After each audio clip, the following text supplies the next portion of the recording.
Will the Israeli military campaign in Gaza, taken together with the Ukraine crisis, derail the US pivot to Asia to contain China? I'm Tom Switzer, and this is Between the Lines.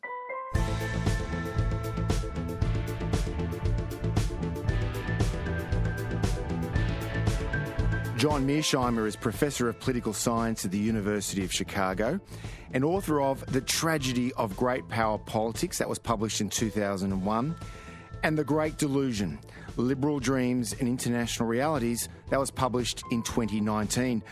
John, welcome back to Australia. Glad to be here, Tom. Now, this is your third trip here, correct? That's right. Now, first 2010 at the University of Sydney. I think you reaffirmed your 2001 thesis that China's rise would not be peaceful. That's right.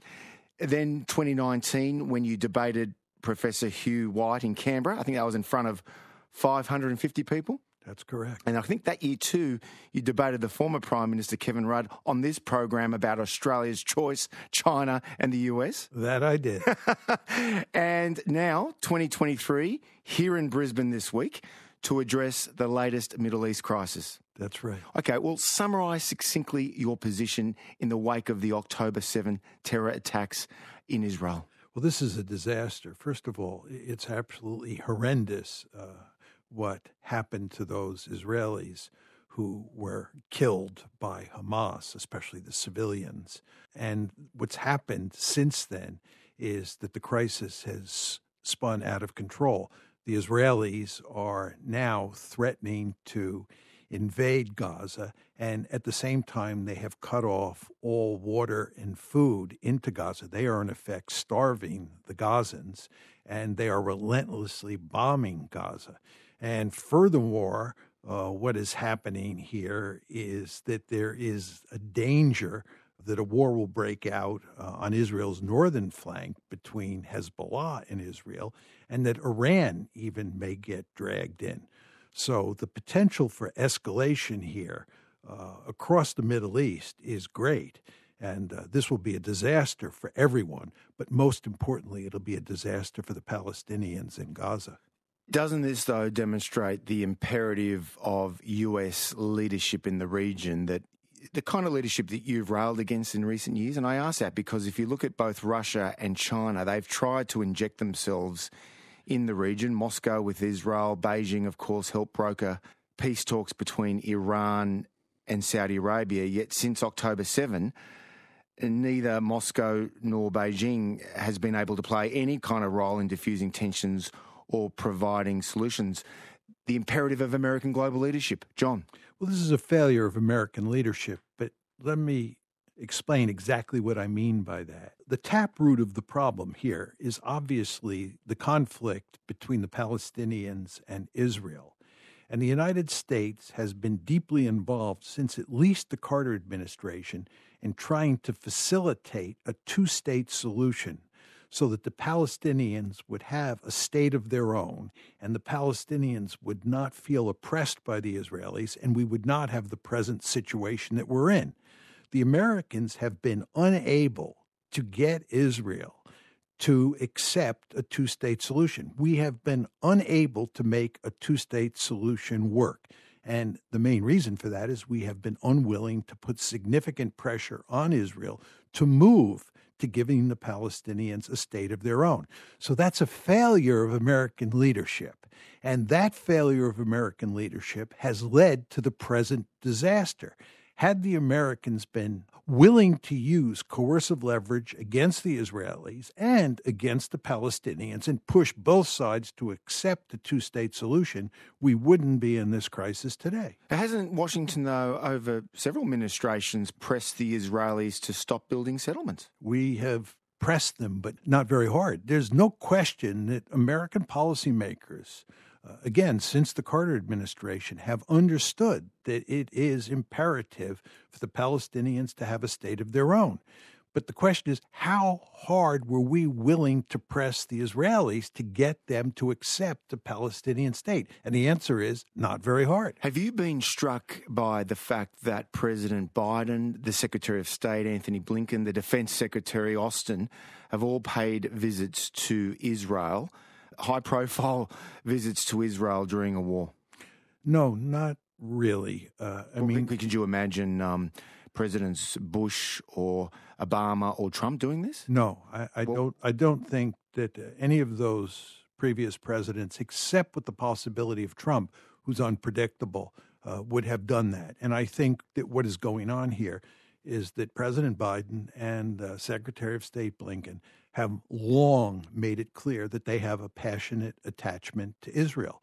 And given that passionate attachment that those two individuals have, it is no surprise to me that they have embraced Israel and they have backed Israel at every turn. But hasn't the Biden administration also cautioned Israel to be careful about not going in too big to devastate Gaza completely? I think that there is no question that the Biden administration has gently reminded the Israelis that they have to be careful when they go into Gaza and not to create too many civilian casualties and not to get themselves into a situation, a long-term situation that looks like the one the United States got into after 9/11. But whether they succeed is another matter. Well, President Biden has made it very clear to Netanyahu and the Israeli leadership that they should learn the lessons from the U.S. disastrous decisions after September 11. Well, he's made it very clear, but it's not apparent that that's going to have much effect on how the Israelis behave. I think the Israelis are by and large independent actors here, and they're going to do what they think is in their national interest. And I think there's a good chance that the Israelis will foolishly escalate and end up in a situation not unlike the one that we ended up in after 9/11. And I should stress now's as good a time as any. My guest is Professor John Mearsheimer. John was one of the leading intellectual opponents of the Iraq invasion in 2003. Now, John, on this program since October 7, I've interviewed leading American defenders of Israel, Daniel Pipes, Elliot Abrams, and they insist that destroying Hamas is not only justified but realistic. Question, would a ground invasion into Gaza in response to the Hamas attacks on October 7, would that be wise? You're implying that this would not be a wise course of action. Why? Well, I do not think that an Israeli invasion into Gaza can solve the basic problem here. The basic problem is that you have about 7.3 million Palestinians inside Greater Israel, and about 2.1 million of those Palestinians are in Gaza. And as long as those Palestinians don't have a state of their own, they are going to rebel against the Israelis. And going into Gaza and getting rid of Hamas is going to be extremely difficult. But even if the Israelis are able to get rid of Hamas, the fact is that another organization will pop up that is as hostile to Israel as Hamas is. So this is a situation where the Israelis cannot solve the problem with military force. This is a problem that is political at its root. Again, it has to deal with a Palestinian and an Israeli state living side by side. And we are far away from that outcome and therefore in real trouble. Are you overlooking, and this is what your critics would say, John, are you overlooking the vile, vicious nature of the Hamas jihadists? This is Jason Riley, past guest on this program. He's with the Wall Street Journal, and this is a quote from his recent column. Quote, Hamas has never hidden its intentions. It's an Islamist organisation dedicated to eradicating Israel by killing the Jewish people who live there. And Jason Riley goes on to say, Hamas is not interested in a two-state solution or any other compromise. Its objective, stated explicitly in its founding documents, is the annihilation of the Jewish state, period. Now, that's Jason Riley in the Wall Street Journal. Given that Hamas is responsible for this bloodshed on October 7, doesn't it stand to reason that Israel has every right to annihilate this organisation? I have 2 points to make. One is that your comments assume that Hamas represents all of the Palestinian people, and Hamas does not. If you go to the West Bank, where there are many more Palestinians than there are in Gaza, what you see is that the Palestinian Authority under Mahmoud Abbas is in favor of a two-state solution. Furthermore, Yasser Arafat, who preceded Mahmoud Abbas, was in favor of a two-state solution. And I am certain from looking at polls that there are many people who live in Gaza who do not support Hamas and do favor a two-state solution. That's point one. Point two, it's important to understand that Hamas, right, although it definitely is bent on destroying Israel at this point in time, right, has indicated in the past, as Jimmy Carter has made clear, that it might be willing to accept a two-state solution. And in fact, you want to remember that the PLO under Arafat initially was opposed to a two-state solution and wanted to eliminate Israel, but over time it changed its viewpoint because it understood that Israel was not going away.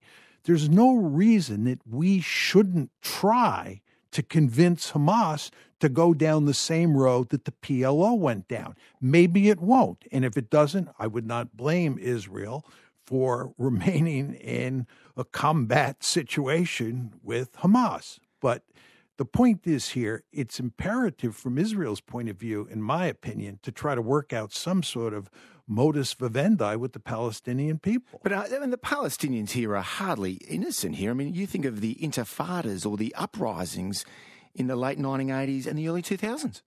But the intifadas are just like the uprising on October 7th. The intifadas were a result of Israel suppressing the Palestinians, preventing them from determining their own fate, for keeping them under their thumb.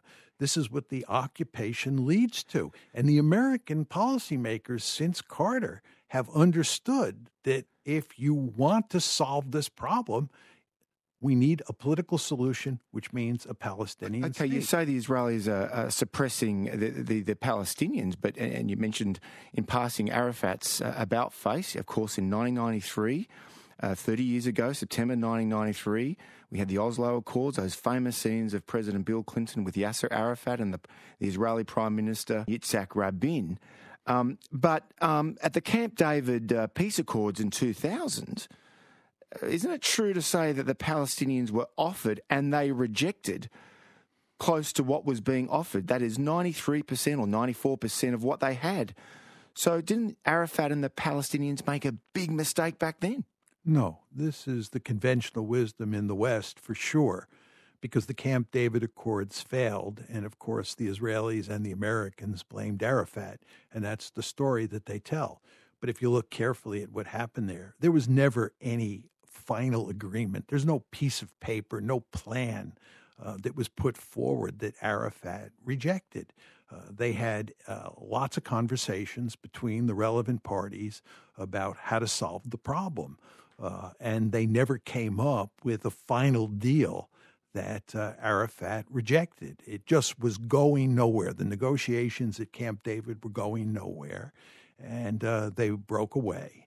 And I would point out to you, Tom, that Arafat had asked beforehand that Clinton make sure he not blame the Palestinians if there was no agreement at Camp David, because Arafat was opposed to the Camp David negotiations because he thought there was not enough agreement beforehand to reach a deal at Camp David. And of course, he was correct. And he anticipated that the Americans and the Israelis would blame him, which of course they did, even though he secured a promise from Bill Clinton not to blame him.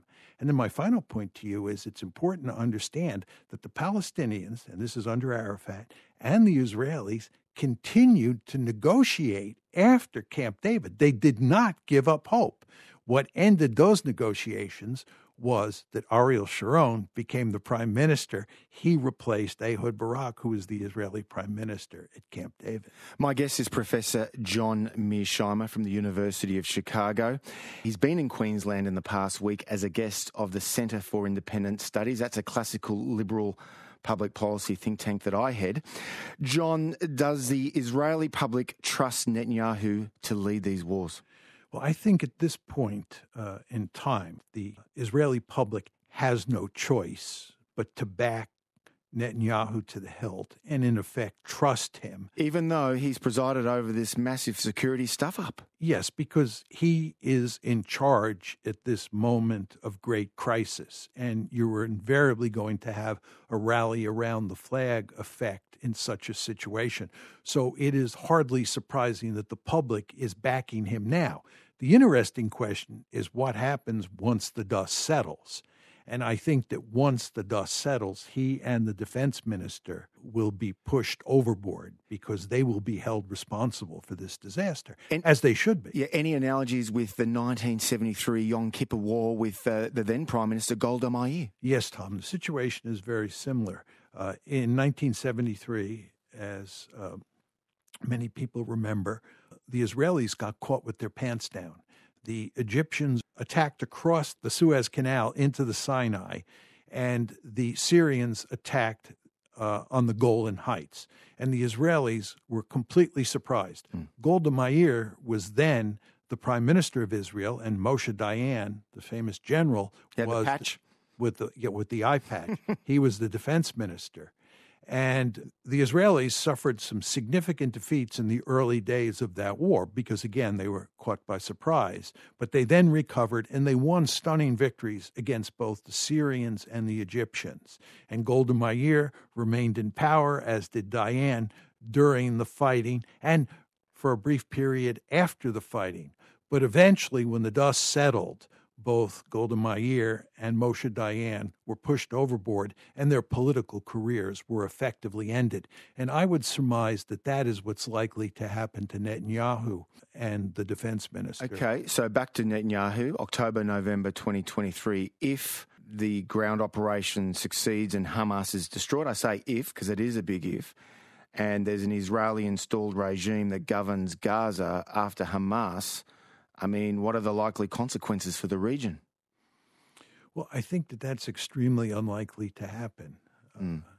And I think in the process of trying to make that happen, the Israelis are going to be sucked into a war in Gaza that is likely to last for months and maybe even more than a year.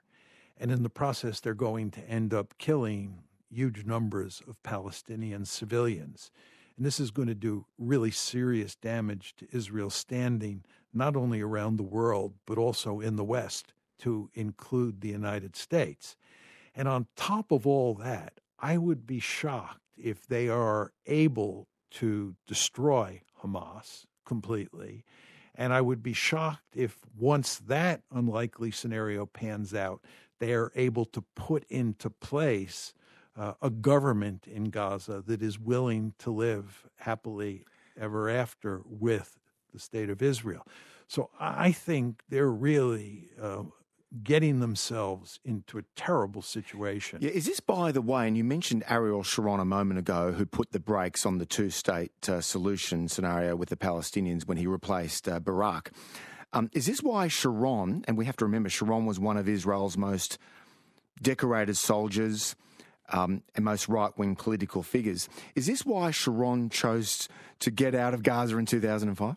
Yes. I mean, I think Sharon understood that it was much too difficult and too costly for Israel to try to continue controlling Gaza, to have Israelis living inside the boundaries of Gaza and keeping the peace in that region. I think he believed it made much more sense to withdraw the settlers, the Israeli settlers from Gaza, and turn the place into a giant open-air prison, which is what happened. Okay, we've been talking about Gaza. Israel's battling Hamas, and not just Gaza, to its west, but it's also got West Bank. Now, about 100 Palestinians have been killed in the West Bank since October 7. That has not been getting much attention in the media.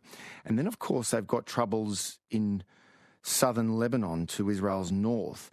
Do you think that the Lebanese Shia militia outfit Hezbollah, is it conceivable that it will launch a serious attack on Israel from the north? It's definitely conceivable. The question is how likely Is it that Hezbollah and Israel will get into it, in which case Israel would be facing a two-front war? What's in it for Hezbollah to launch an attack on Israel, given that Lebanon is a mess? Well, Hezbollah is a mortal enemy of Israel, and the argument is that Hezbollah is so profoundly affected by what is happening in Gaza that if Israel were to go into Gaza and kill even more Palestinians, Hezbollah organization would feel compelled to come in on behalf of Hamas. And by the way, Tom, some people argue that the same logic applies to Iran. The Iranians have hinted in rather opaque language that if Israel sends ground forces into Gaza, they will react. Now, what that means, we don't know. And the same thing is true with Hezbollah. Yeah, well, some news sources, I mean, you mentioned Iran there, they say that shortly after Hamas's assault on Israel on October 7, they say, this is the Wall Street Journal, and they relied on Hamas sources. They reported that Iran had greenlit the October 7 attack. I don't believe that. And both the Israeli government and the American government have said that there's no evidence to support that. There is no question that Iran supports Hamas and that Iran provides military equipment, other resources, and money to Hamas. But that's different than saying Iran controls Hamas, that Iran helped plan this attack and encouraged Hamas to launch it, which is the argument that newspapers like the Wall Street Journal are making. We just don't have the evidence to support that. Now, just finally on the Middle East question before we turn to Ukraine and Australia's region, the Asia Pacific, there have been many pro-Palestinian protests, many anti-Israel protests across the Western world, especially on American university campuses. Have you been struck by the extent of this anti-Israel sentiment across the Western world? Not at all. I mean, two things have happened. First of all, with the internet, it's easy for people to see what the Israelis are doing to the Palestinians, not just now, but over many years. And furthermore, it's possible for people who are sympathetic to the Palestinians or who are Palestinians themselves to write articles and write op-eds in news outlets that filter into the West. So many people in the West, especially young people, are fully attuned to what's going on inside of Greater Israel, and there is a tremendous amount of sympathy for the Palestinians. On top of that, if you look at the demographics inside colleges and universities in the United States, you see that there are large numbers of foreign students who are not sympathetic to Israel, and there are growing numbers of Americans, especially in the Hispanic community and in the Asian communities, who are not sympathetic to Israel the way old-time Americans were sympathetic. Well, to the extent that those trends continue in coming decades, can Israel be so confident on that kind of unconditional, unqualified support that you say the Americans have been giving Israel for so long? Well, Israel and the Israel lobby in the United States depend on influencing policymakers inside the executive branch and congressional leaders both in the House and the Senate. And Israel itself and the Israel lobby in the United States have been very successful at influencing the leadership in Congress and in the executive branch. And that accounts in good part for why you have this terribly close relationship between these two countries. The problem is that if you go below the elite level and you start looking at the public, what you discover is that support for Israel, especially inside the Democratic Party and especially among people under the age of 45, has eroded significantly. And this is a great cause of concern for Israel's supporters, which is hardly surprising. I believe this situation only gets worse with the passage of time.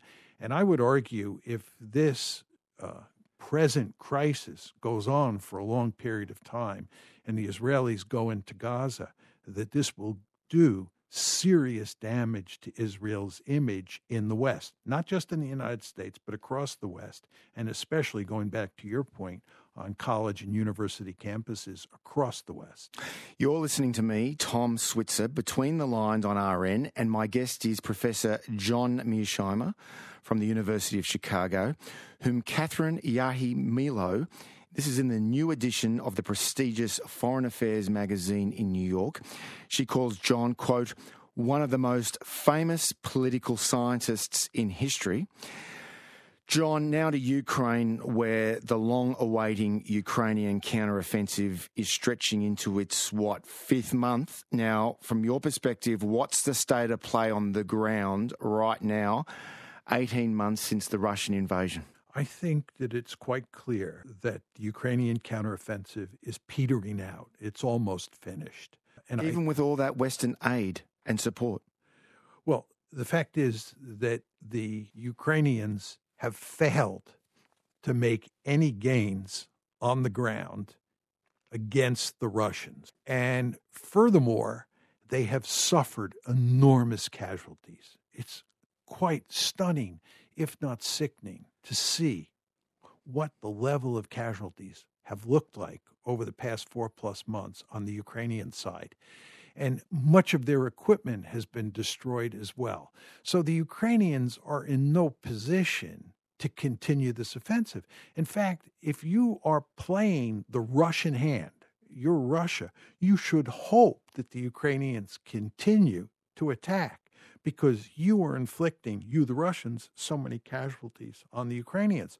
So I think one could argue from a Ukrainian point of view, it's too bad that this offensive, or counteroffensive as they call it, didn't end 2 or 3 months ago. In fact, I argued long ago they would have been better off not starting the counteroffensive and remaining on the defensive. Well, you are once again going against the Western conventional wisdom. I mean, my understanding is that whether it's left-leaning publications like The Guardian or right-leaning publications like The Australian and The Daily Telegraph and The Wall Street Journal, Western commentators are at one. They seem to remain optimistic that Ukraine will indeed prevail, and with that Western support, they'll inflict damage on Russia. This is the former US General David Petraeus. He is very confident. He told CNN's Fareed Zakaria just last weekend that Russia will eventually crack and crumble. I think if you look carefully, as I have been doing at the Western media since the counteroffensive started early June, that what's happened over time is that there have been a growing number of pieces in the Western media that make the argument that the Ukrainians are not only in deep trouble, but they're not going to win this war.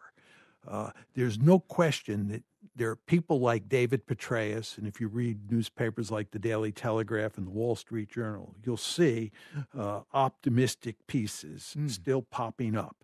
But along with those optimistic pieces are a growing number of pessimistic pieces, because people understand the Ukrainians are in deep trouble. And by the way, Tom, I would point out that the war in Gaza is likely to hinder the West's effort to support Ukraine. Yes, I mean, you're obviously very pessimistic about Ukraine's prospects, but isn't it true that the Russian base in Crimea, this is the naval base of Sevastopol, that's had to be evacuated basically because of the Russian losses due to and this is Petraeus' point, the very clever maritime drones that Ukraine has developed. Again, Petraeus is not alone here. They say that the boosters of Ukraine, that Ukraine has hit the actual headquarters of the Black Sea Fleet during their command and staff meeting. I mean, I suppose the point here is your critics would say you're underestimating Ukraine's military capacity to inflict real damage on Russia. My response, at the risk of sounding flip, is who cares what they're doing to Sevastopol? It just doesn't matter. It's the home of the Russian Black Sea Fleet. So what? This is not a naval war. This is not World War II in the Pacific, where you have the German Navy up against the British and American navies. This is a war that's being settled on the ground. This is a land war. And what you want to ask yourself is, what do the balance of forces look like between the Ukrainians on one side and the Russians on the other side?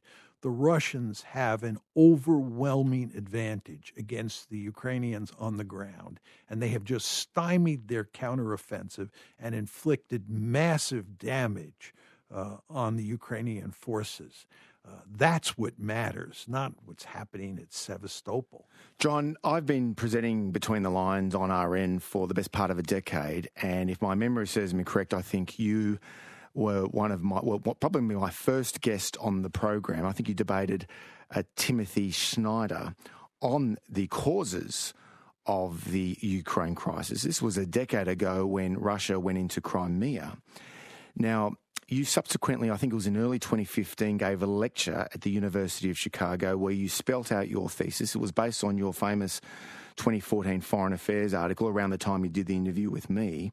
And you maintained that NATO expansion, the EU expansion, the US support for the color revolutions, this has just provoked Russia.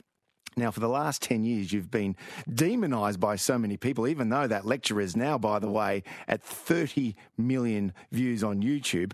But wasn't it striking? I mean, you must have felt it odd when Stoltenberg, the leader in NATO, basically conceded that NATO expansion had provoked Russia. The Stoltenberg comment was truly amazing.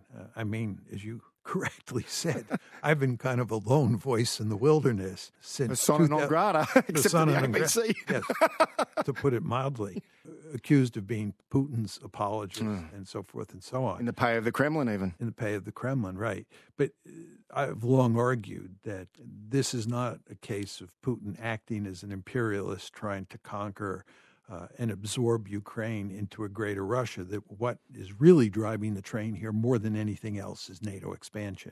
This is not to take away from EU expansion and the color revolutions, which you described, but NATO expansion was the heart and soul of the problem from the Russian point of view, and that's what provoked the war on February 24th, 2022. But what's happened now is Jens Stoltenberg, who is the head of NATO, has come out and said in considerable detail exactly what I have been arguing since 2014. How do you account for this? I can't.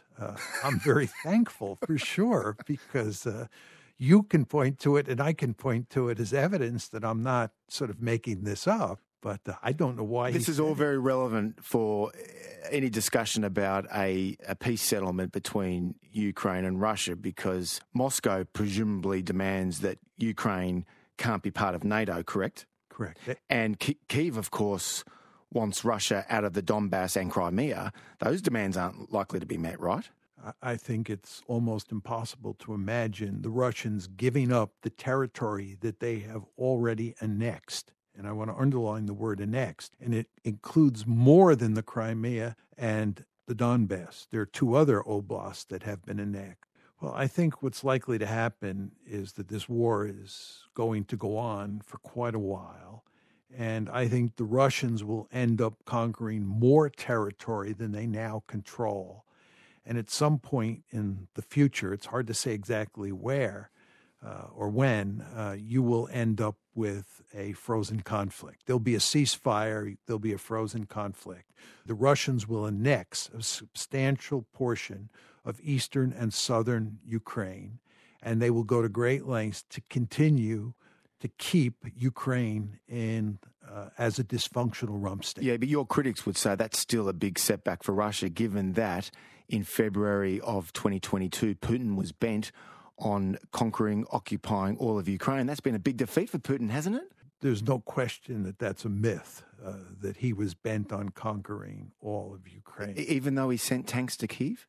Well, you want to remember that the Russians invaded with, at the very most, 190,000 troops.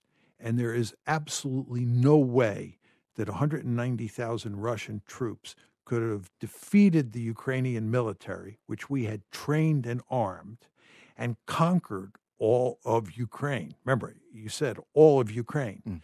As I like to point out, when the Germans went into Poland in 1939, and it's important to understand that the Germans were only bent on conquering the western half of Poland because the Soviet Union was in the process of conquering the eastern half of Poland.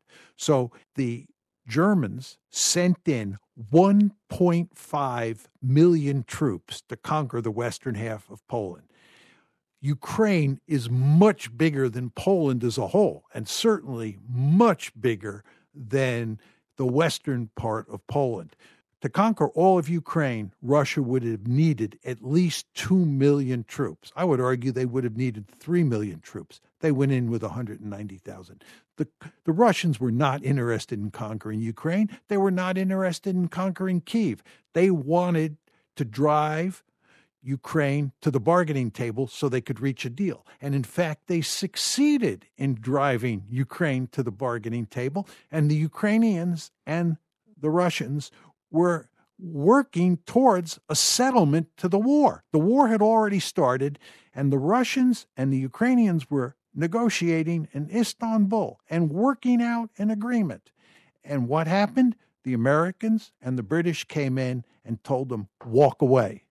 But back to Ukraine, October, November 2023, doesn't the Western failure to save Ukraine damage US credibility in defense of Taiwan? I ask because Xi Jinping seeks a Chinese-led order that favors the world's autocracies.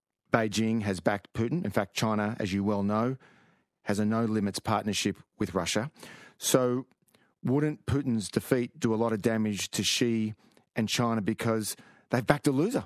Well, the fact is that Xi knows the United States is committed to Asia and that the United States is committed to containing China.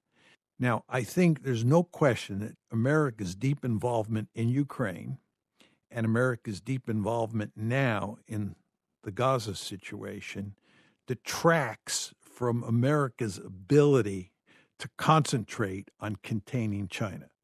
But there is no question in my mind, and I believe there's no question in China's mind, that the United States remains firmly committed to containing China.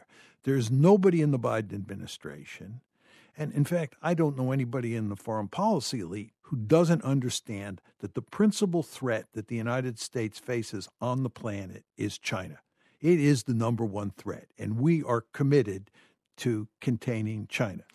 But isn't it also your thesis that because the United States is going to be increasingly distracted by this new Middle East crisis, taken together with its focus on helping Ukraine defeat Russia, that hurts the US pivot to Asia to contain China, right? Absolutely. I think there's no question about it that it's not in America's interest to be deeply involved either in the Gaza war or in the Ukraine war, because great powers, in my opinion, have only limited bandwidth. They only have so much time in the day to focus on problems.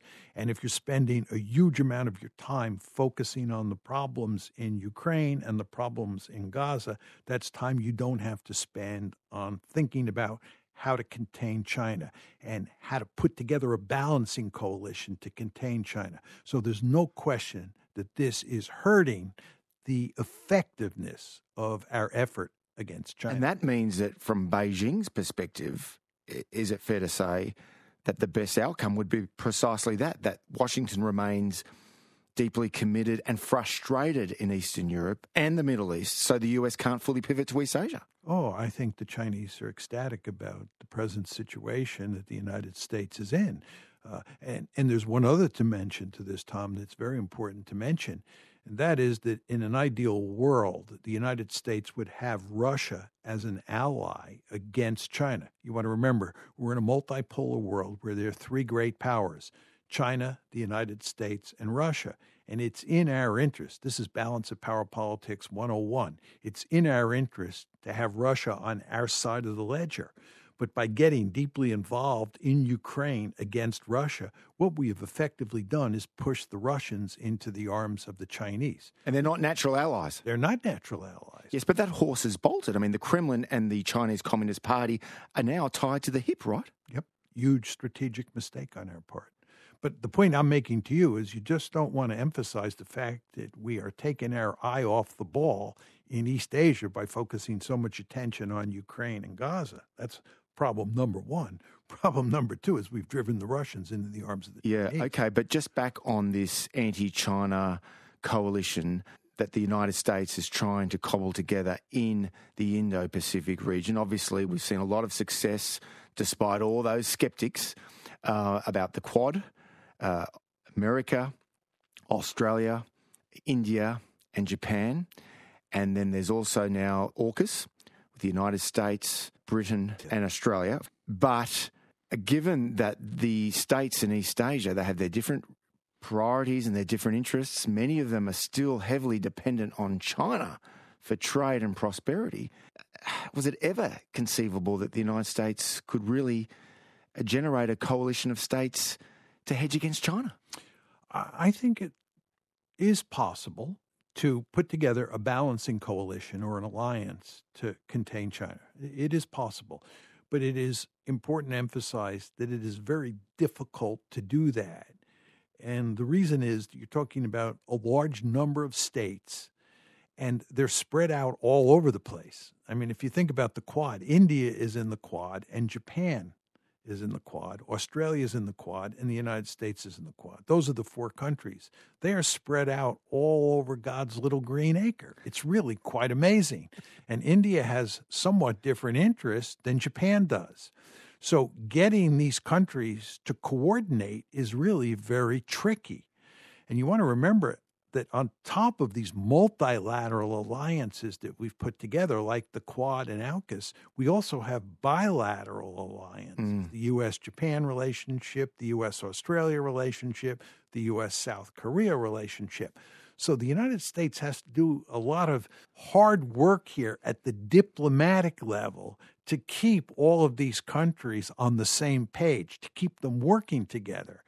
And the problem that you face is that if you're deeply involved on a day-to-day basis in the Gaza war and in the Ukraine war, you're not going to have that much time to spend on putting together and keeping together this balancing coalition in East Asia. And that brings us to Australia now. This intensifying US-China security competition that you've predicted for more than 2 decades is clearly happening.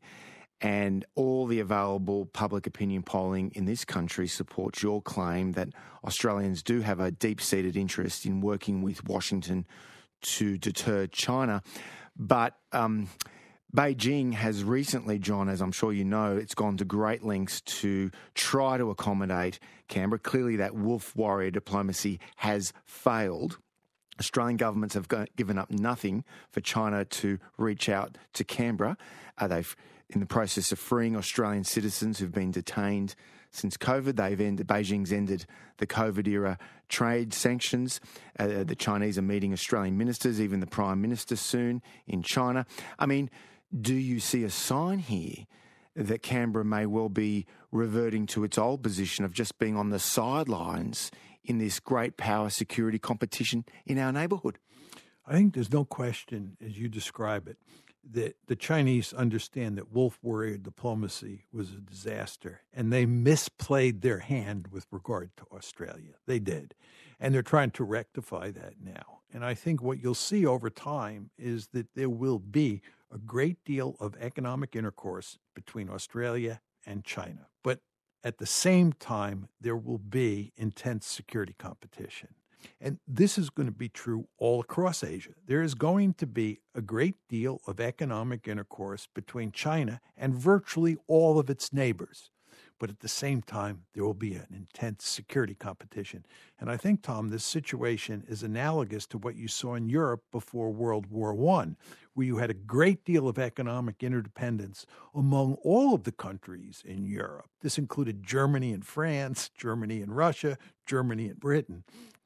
But at the same time, you had this economic intercourse, this significant amount of economic cooperation. You had an intense security competition between the Triple Alliance on one side and the Triple Entente on the other side. And in July 1914, the security side of the story ended up dominating the economic side of the story, and you got, on August 1st, 1914, World War I. And in your realist view of international relations, security almost always trumps prosperity. Correct. Yeah. Well, you told the Australian newspaper recently, and this was the Washington correspondent Adam Crichton. There was an interview with him, and you said that the AUKUS Security Pact erodes Australian sovereignty and ties Canberra to the US in the event of a military confrontation with China over Taiwan. Tell us more. Well, there's no question that what's going on here as the United States puts together this balancing coalition in East Asia, that countries like Australia, and Australia is hardly the only country here, get pulled into America's orbit. They get pulled into the alliance. And when you're in an alliance or you're in a balancing coalition, it's almost always the case that you end up going into combat with the leading member of that alliance should a war start in any particular area.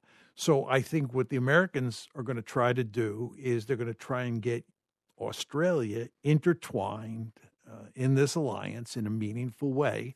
And I think that if a war were to break out over Taiwan, the Americans would expect both Japan and Australia to participate. Now, what exactly participation looks like is very hard for me to say at this point in time because I just don't know enough. I think that the Japanese are more likely than the Australians to be directly involved because of geographical proximity to Taiwan. But nevertheless, I think the Australians would at least be indirectly involved with the Americans and the Japanese in a war over Taiwan. Well, oddly enough, this is one of the points that the leading critics of AUKUS make, and I think of former Labor Prime Minister Paul Keating, I think with whom you've had some dealings in the past. I mean, Keating makes your point. He's a critic of AUKUS. He says that AUKUS dilutes Australian sovereignty and makes it even more likely that we would be involved in any kind of US-led war against China. And he would argue, and there's a segment of the population, they're probably a minority, but they would say, why should Australia, so far away from Northeast Asia, get dragged into this conflict? Why can't we just sit on the sidelines, keep having trade with China, and maintain a security relationship with Uncle Sam? Well, I would say that this is not a foolish argument. It is a legitimate argument, but I think it's outweighed by a different argument, which is that Australia has a vested interest in containing China and making sure it doesn't dominate Asia. And furthermore, Australia has a deep-seated interest in preventing war from breaking out. And the argument I would make is that if Australia works with the United States and Japan and India and all sorts of other countries in East Asia to put together a balancing coalition that is highly effective, that makes war much less likely, which is in Australia's interest. And furthermore, it does a great deal to contain China and prevent it from dominating Asia, which is in Australia's interest. So that would be my argument for pursuing AUKUS. But I understand the Keating argument, which is that once you get involved with the United States, you run the risk that a war will break out and you will get dragged in. You cannot deny that basic fact, but you have to weigh those two arguments together. So you don't think that Australia, and this is what Keating, John Howard, Kevin Rudd, Julia Gillard, and Tony Abbott did, you don't think we can still ride two horses simultaneously? Well, again, I think there will be a great deal of economic intercourse between China and Australia. But there will also be an intense security competition. What many Australians have long wanted, and this was the modus operandi during the unipolar moment, was to have nothing but economic intercourse and to have no security competition. The end of history as well. That's correct. Well, that is the end of history scenario. That's exactly right. And what happened after about 2017 is that we began to transition from a unipolar world to a multipolar world. That's when it was becoming apparent to all sorts of people that China was a great power and that it was interested in throwing its weight around in East Asia. And in fact, I think it became clear to almost everybody that the Chinese were interested in dominating Asia the way the United States dominates the Western Hemisphere. So you then had to figure out how you thought about security competition, right? And how that related to economic cooperation. So you now have a world today where you have security competition and economic cooperation, and that's not going to change. So it'll be good news for Australia that there will be continued economic intercourse with China.